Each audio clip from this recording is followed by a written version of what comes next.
Hi, and welcome to my sewing room.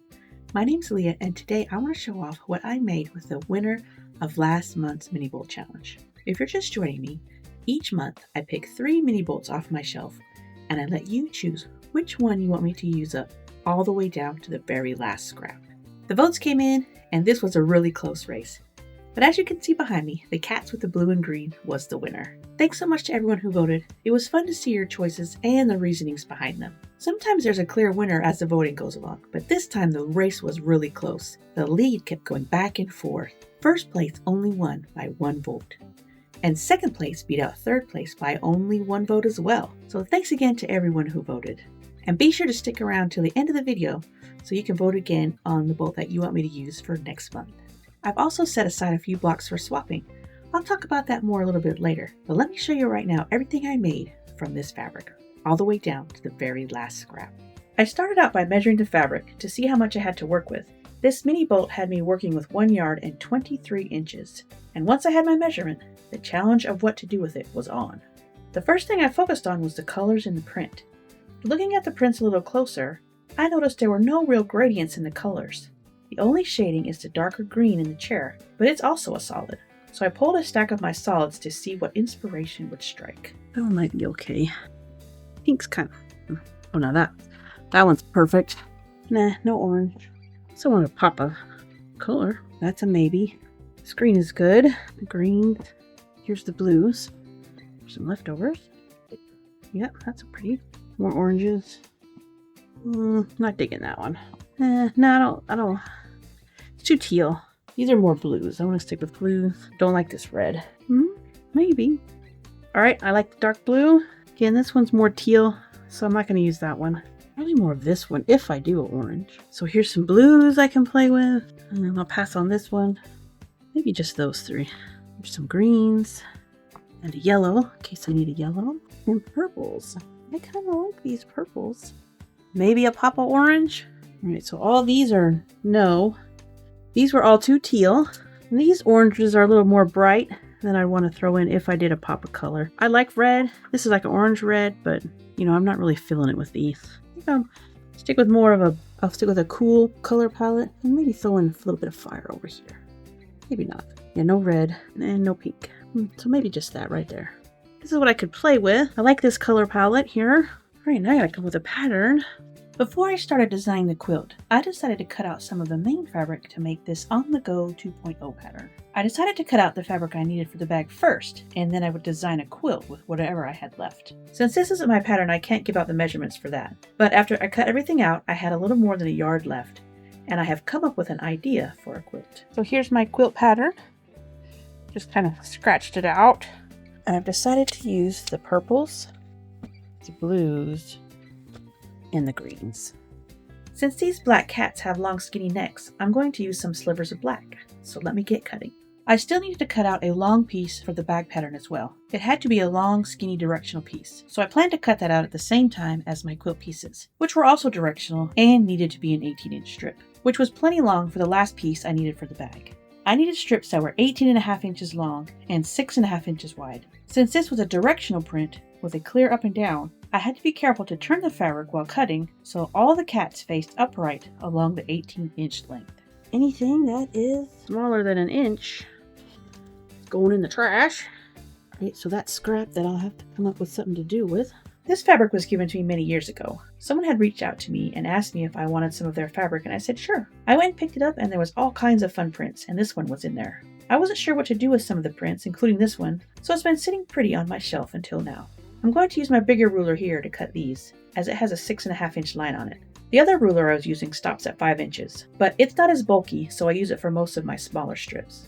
I always like to count my inches on the top and the bottom before I cut, because I don't want the top to be off by 1/4 inch. There's 2. 2, 4. I need 12 of these. This was my first Scrappy drawing here. And then I cleaned it up just a little bit to kind of give me an idea of what I was going to work with. So I have not mocked this up in EQ. I'm only going by the colors I did real quick, real fast. And I'm hoping it's going to look all right when I put it all together. And of course, this is going to be white, not yellow, the background. This this is a long enough scrap I need for my bag. I'll trim that down later. All right, so that's good. 6 more. So things have been going pretty well up to that point. I had my pattern design, I had it mostly cut out, I even had a second project mostly cut out. But then I had a big mishap. A pretty big one that made me have to rethink my whole quilt top. Right after I had trimmed the 18.5-inch strip, my dog barked. I hope I have 9.5 inches left, because I need the 9.5 for my smaller pieces. If not, I can fiddle around with that. So I went to see what he wanted, and when I came back to the cutting table, I didn't turn my strip set. Oh, I got it wrong. So instead of an 18.5-inch by 16.5-inch piece with the image vertical, I have a rectangle with the cats turned sideways. I will admit this was one of my bigger mistakes, as I didn't have enough fabric to cut more big rectangles with the print going the right direction. Okay, so I cut it wrong. I was supposed to turn it. I was supposed to cut them this way. And since this is a directional print, I don't have enough fabric to redo it, so I'm gonna have to come up with a new pattern. So excited. I was a little disappointed that I wouldn't be able to stitch out my original design, but I knew I didn't have time to mope for long, especially if I wanted to use up all this fabric by the end of the month. So about 10 minutes later, I decided to get back at it. But now the rest of the blocks would just have to be different sizes. I planned to redo the math and figure out how to incorporate shorter blocks into the quilt layout. I pulled out my OG 6.5-inch ruler, the very first one I ever bought when I started quilting. I used that to cut out the 6.5-inch squares to get all the cats facing the right way. Then I cut some shorter rectangles with the rest of the fabric. These new sizes were definitely shifting the layout of the quilt. But before I figured out a new layout for the quilt, I decided I would cut out a little bit of the black fabric. All my cat blocks were going to have a shadow, and that shadow would be 1 inch. So I cut a few 1.5-inch strips of black. I trimmed them to 17.5 for the long rectangles, and cut shorter ones for the medium rectangles. For the rest, I plan to sew a strip set using black and white to make assembling the final block easier and faster. It's a new day. I have a new mat and a new pattern. I did a mock-up of the pattern in EQ to help me line up my columns with the new block sizes, and I think it turned out pretty good. So my initial miscut didn't turn out as tragic as I thought it was going to be. I cut out all the solid pieces I also needed for the quilt. These are the second shadow layer to my big blocks, and they're the smaller rectangles and squares in the middle columns. I used 3 shades of each color, a light, a medium, and a dark. Then I cut out more black and most of the white. I cut my black strips for sewing the strip sets, and I paired it with a 1.5-inch strip of white. I also cut out the white for the second layer of shadows, the inner borders, and the outer borders, as well as the spacers between my large blocks.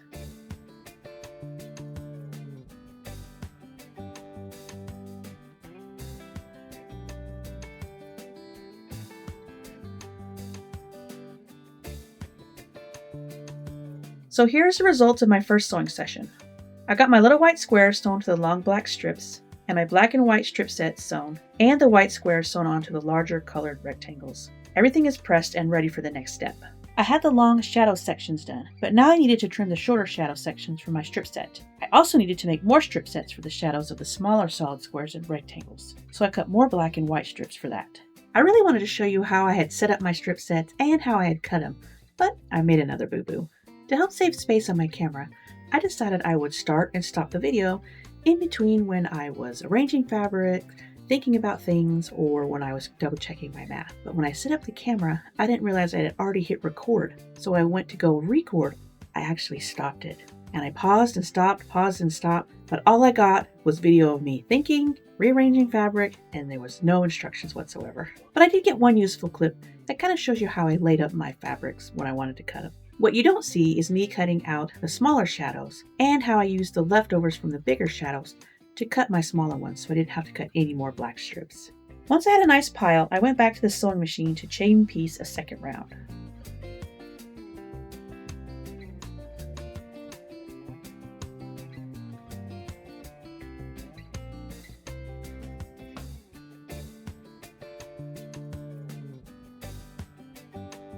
Here's the results of my second sewing session.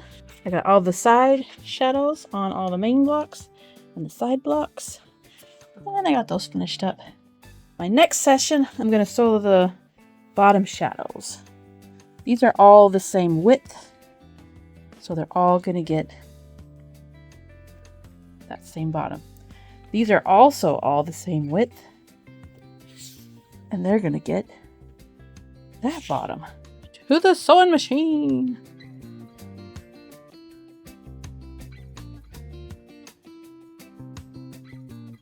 After that round, my smaller solid units were finished.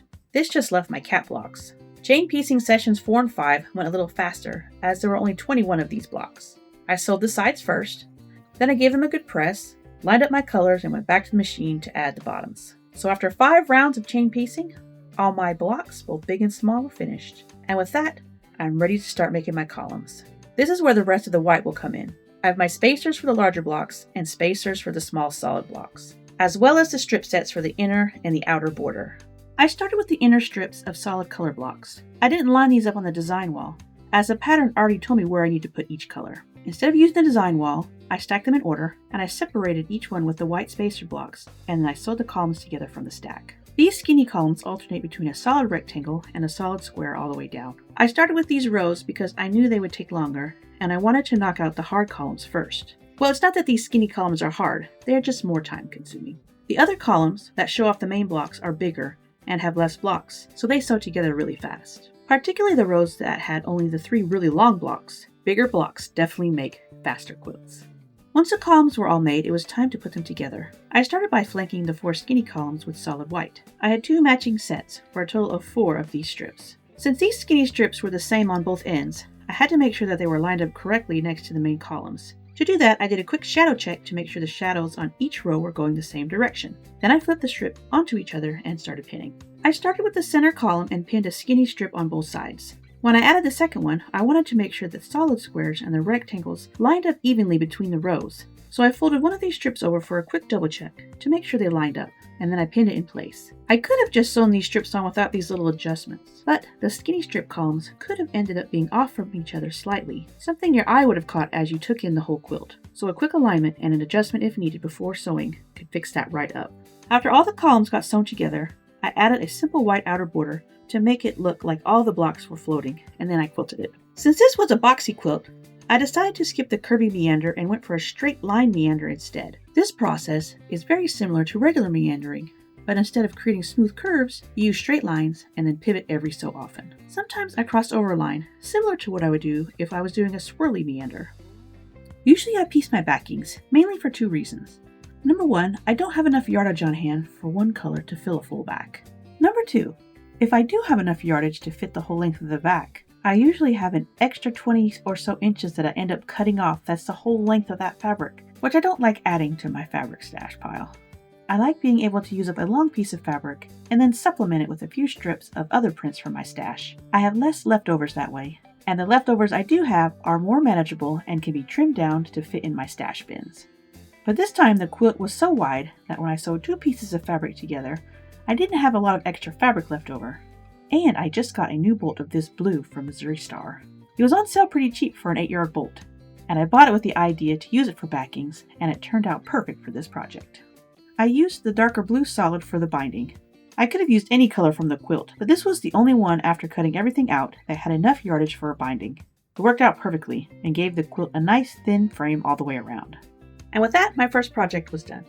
I did have a couple mishaps, a huge cutting error, and a little filming error, but everything turned out alright in the end, and I really liked the way the top turned out. I also played around in EQ8, swapping out the cat print for some solid colors just to see what it would look like. Which one's your favorite? Is this a quilt you can see yourself making? I didn't have time to write up an official pattern, but if it's something that you want to make, let me know in the comments below, and if there's enough interest, I can come up with a pattern. For my second project, I finished up the on-the-go bag. Again, this is a pattern by Annie.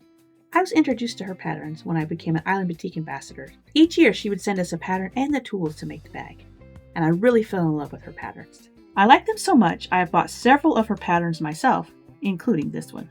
After making several of her bags, this one went together fairly quickly for me, and I can see myself making it again in some other fun fabrics. But let me warn you, a lot of her bag patterns call for you to bind the inside seams to hide the raw edges. While it looks beautiful, it can be a little difficult, particularly this one, which is a smaller bag and has some components that make it a little difficult to maneuver when binding the section under the machine, particularly when it's turned inside out and the front flap keeps getting in the way. Annie gives a good tip to take it slow and let the machine do the work. But I'd like to add, make sure you have lots of sleep and a full stomach before tackling this section. If you start out happy, then you might stay that way after you're finished manipulating this bag around your machine several times. I was a little tired when I started the binding on this bag, and by the end, I will tell you I was tired and grumpy. So next time I make this bag, I'll definitely save that part of the project until I've had plenty of sleep. After the bag and the quilt, I was left with this large scrap and a few smaller pieces. Instead of making a third project this time, I thought it would be fun to make a bunch of Polaroid blocks for swapping. I made a Polaroid quilt several years ago using 3-inch blocks, and I thought it would be fun to see what it looked like with the smaller 2-inch blocks. I joined a swap on Instagram several years ago and received a fun variety of blocks, but I still need more for a larger quilt. I've slowly been adding to my pile over the years, and I thought it would be fun to swap some of these kittens and chairs with you. I've got 25 blocks to swap and plenty of envelopes and stamps. So if you want to swap with me, just fill out the form that I've linked below to send me your mailing address. I'll also include a link to the instructions below on how to make your own Polaroid blocks. For the image inside the block, pick any fun print from your fabric stash and fussy cut something that would make a cute photo. Just make sure it has enough contrast to pop against the white borders. I use Kona white for my edges, but any thick, bright white fabric will work great. You want to make sure you use a bright white and not an off-white or a snow white. You want white. Quick heads up, I only have 25 blocks available. Once I hit 25 requests, I'll close the form, so don't wait too long if you want to join in. When I fussy cut my 2.5-inch squares a long time ago, I used a makeshift fussy cut ruler. I taped some thin cardboard 1/4 of an inch all the way around a 2.5-inch square ruler. But recently I found this fun ruler by Lori Holt, just for fussy cutting. It does the same thing as my cardboard and has the grippy bottom already built in, which I really like. It helps prevent it from slipping. It also has a better marking so you can easily find the center of your block. So I used my new ruler to fussy cut out a bunch of 2.5-inch squares. Then I flanked the sides and top with a 1-inch strip and finished them off on the bottom with a 1.5-inch strip. I saved a few blocks for myself and the rest are ready for swapping. After making all the Polaroid blocks, I was left with really odd shapes. I trimmed down what I could and I was all set to make some 9 patches out of them. Those are my go-to blocks for using up the last of my scraps. But as I stared at them, a new idea hit me. I decided I was going to turn these into new, modern, impromptu blocks. Well, as impromptu as I could allow myself, I did plan the blocks a little bit. I knew I wanted to make a smaller quilt, and I wanted the blocks to be 6.5 inches so I could move this project along. Part of the challenge I've set for myself is to use all this fabric up in 1 month. And if I made a bigger quilt, I'd be even more behind than I was now. But I didn't want to just whip out some 9 patches and be done, because this idea seemed really fun to me, so I gave myself a little extra time to finish this up. But I didn't want so much time that it would take another whole month to finish another project. I counted up the scraps and had 66 little strips of varying sizes. I laid them all out on the table and made 20 piles, 6 piles of 4 scraps, and 14 piles with 3 scraps. I wanted all the fabric to face the right side up, so I made sure to grab some horizontal strips and some vertical strips for each block. I cut out a piece of paper that measured 6.5-inch square, so I could lay out the scraps on the paper for each block to get an idea of how to space them and how much white I would need between each scrap. I pulled my scrap bin of Kona white and put all my scraps and my paper and took it all to the sewing machine. I mostly eyeballed how much white I needed and started sewing my scraps to the white. For the most part, the blocks had 2 rows, or 2 columns. The vertical scraps were on 1 row or column, and then the horizontal scraps were on the other. This helped give me a little bit of order and helped speed up the process of making these blocks. Not quite sure if I'm ready to go full impromptu yet, but I'm working my way there. Once all the blocks were done, I arranged them on the design wall. I played around with the layout a bit, and when I finally found one I liked, I sewed them all together. A final white 3-inch border all the way around got the quilt to measure 30 by 36 inches, a great size for tummy time for babies. I used this fun blueprint for the back and quilted it the same way I quilted the main quilt, and I used the same color binding. So there you have it, 3 projects and lots of Polaroid blocks to swap. They were all fun and a little bit different from what I normally make. I don't usually make such boxy quilts, but I really enjoy the shadow look, and I like the look of the smaller pieces in the skinnier rows. And I'm really liking the bag. It's a nice small size for me to take when I travel. And even though the binding did give me a little bit of a headache, it was still fun to make, and it was cute once it all got together. The baby quilt was fun as well. It was a little freeing just being able to sew wherever I wanted, yet still kind of keep it just a little bit controlled in that 6.5-inch block. It was a lot of fun to play with this cat fabric, but now it's time to move on to another mini bolt. I sent my son into the sewing room with one instruction. Pick out any 3 bolts that you want, and after a few minutes, he came back with these 3. Number 1, a pinkish red Allison glass print full of fun geometric designs. Number 2, a teal print. This kind of looks like a close-up of some kind of coral. And number 3, a purplish magenta print with wavy cross-hatching and small black specks. At first glance, I don't have any idea for any of them, so this will be a real challenge coming up with a way to use all this fabric, but it'll be a good one. So out of these 3, which one do you want to see me use up all the way down to the very last scrap? To vote, all you have to do is leave a comment below telling me which number you want me to use. Number 1, number 2, or number 3. And at the end of the day, on Monday, August 11th, I'll count up all the votes, and the one that wins the vote, I'll use that vote all the way down to the very last scrap. When I started this project, I wanted to be able to use up the mini bolt all within a month. But since I'm already 1 month into August, I don't think that will happen. Plus, I'm going on vacation later on in the month. So look for this reveal closer to the beginning of September. If you want to make sure you don't miss the reveal, make sure you're subscribed and click the notification button if you haven't already. That way you'll know as soon as the next video comes out. I hope you enjoyed my projects this month, and I hope it's inspired you to create something of your own. And I'm excited to see what bolt you choose. Thanks so much for following along, and until next time, happy sewing.